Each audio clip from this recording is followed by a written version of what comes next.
Hello, Dr. Baden. Yes, This is Jason Goodman calling. How are you, sir? fine, thank you. I've been speaking quite a bit with your friend and associate Cyril Wecht, and I've interviewed him on my program. He was telling me some information that that Mark Epstein had shared with Dr. Wecht with regard to the autopsy, and I had asked him a question that he suggested I pose to you because he didn't have the answer. Gotcha, okay.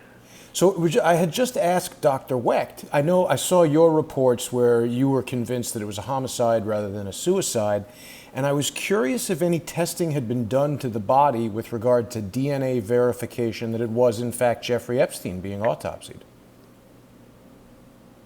Not that I'm aware of. Is there... He was identified by his brother as being Jeffrey Epstein. So his brother looked at him and said, "That's Jeffrey Epstein." That's correct. But no DNA test was done. I don't know, but because I don't know everything that I don't know anything that the medical examiner did other than when I was there at the autopsy.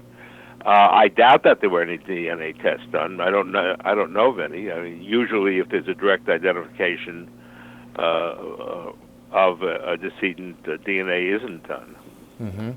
What about the possibility that if the brother wanted to participate in a plan to remove Jeffrey Epstein from the jail and fake his death, wouldn't the brother say, "Yeah, that's him"? I think that's preposterous.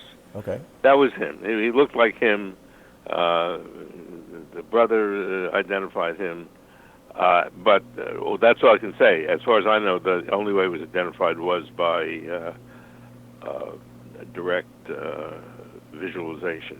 Got it. Yeah, as far as I know, but I don't know what the medical examiner's office has done. I doubt if they did any DNA testing, but I don't know that for a fact. Right. And in standard practice in pathology, if a next of kin identifies the body, that's satisfactory.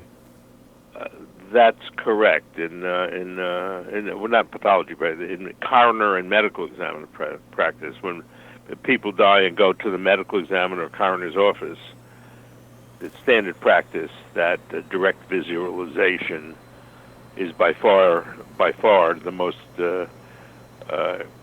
usual way of identifying a decedent.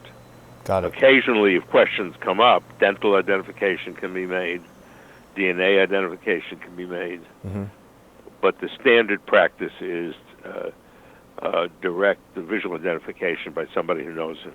Right. And of course, you participating in the autopsy, you saw him there. His face looked exactly like photos of Epstein you've seen in the newspaper. That's correct. That's correct. And also he was brought there from the prison, and he'd been previously identified in the prison. Right. Now, if somebody switched a body in the prison, that's beyond our expertise. Got it. Got it. Okay. Thank you very much, Doctor. Have a nice day. Thank you. Right. Bye-bye.